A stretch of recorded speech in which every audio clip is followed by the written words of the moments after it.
I'm wrong, just for the record. So the Betras Kopp team is growing. We have an extra edition this week for Legally Speaking, so we're on the couches today. Yes. We're talking about domestic relations law with Attorney Betras and Jacklyn Soroka as well. Guys, thanks for coming in this morning. Thank you. I want to introduce you to our newest lawyer, Jacklyn Soroka. We are moving now to the East Coast. We have an office in the East Coast in the West Palm Beach area, and she primarily practices domestic relations. Well, they don't call it, what do they call it down there? Marital and family law. Marital and family law. Okay. And so it's kind of like the same, but I'm going to have her explain. They just passed some new laws in Florida, catching up to what Ohio did. So Ohio is actually in front of Florida for one time in our lives.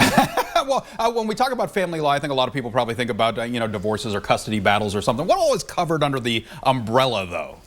So in Florida, and I think it translates to Ohio as well, it's predominantly divorce, of course, and then anything that relates to domestic matters. So there's paternity, so people who have children out of wedlock. That also transfers over to people who are married. And then there's also prenuptial agreements, postnuptial agreements, and injunctions, which is what people commonly know as restraining orders. So it all is encompassing. And then at the higher end level of cases, which is something we predominantly handle, you've got a lot of accounting third parties. It kind of turns into a civil or complex civil litigation than just dividing pots and pans, so to speak. Yeah. So when you live in West Palm Beach, right, you're not dealing with the normal kind of divorces. You're dealing with higher end of divorces, and it's almost like taking a business, if you think of a marriage as a business, and trying to have an equitable distribution. But what I just found out from her yesterday was Ohio has really for years now pushed this shared parenting. This is something new in Florida, and she was telling me yesterday they just passed the law that... Yeah, so last year, Governor DeSantis, there were two statutory reforms and amendments that were huge. One was alimony, the other was paternity or child custody. People call it custody, we call it time sharing in Florida, but essentially before there was no start point for judges. Now there is a presumption that dads get 50% of the time, moms get 50% of the time. The kind of old school mantra was moms default get majority time. So that was a big change.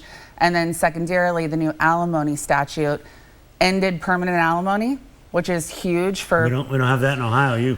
You have a 20-year marriage, it's lifetime alimony. So now there's a percentage calculation based on years of marriage, and there's also a cap, a presumptive cap on how much someone has to pay. So for high earners, similar to the homestead protection and no state income tax in Florida, there is now an embedded alimony advantage, in my opinion. I think it's really helped the wealthier spouse. Interesting to see, differences from state to state too. And you mentioned the homestead law. Homestead law. I think a lot of people maybe aren't familiar with it. So explain, guys. Well, I'm gonna have Jacklyn explain it, but it is very unique to Florida, and I'll have her explain it. So. How much time do we have, right? Not a whole lot. Okay. So, Reader's Digest version. Yeah, the Reader's Digest version is essentially in Florida your primary place of residence and domicile, and there's a list of factors that you need to check to do that. But assumingly you have one home, a marital home with a husband and a wife, it is protected, the equity, the asset, and its entirety from judgments, creditors, the government.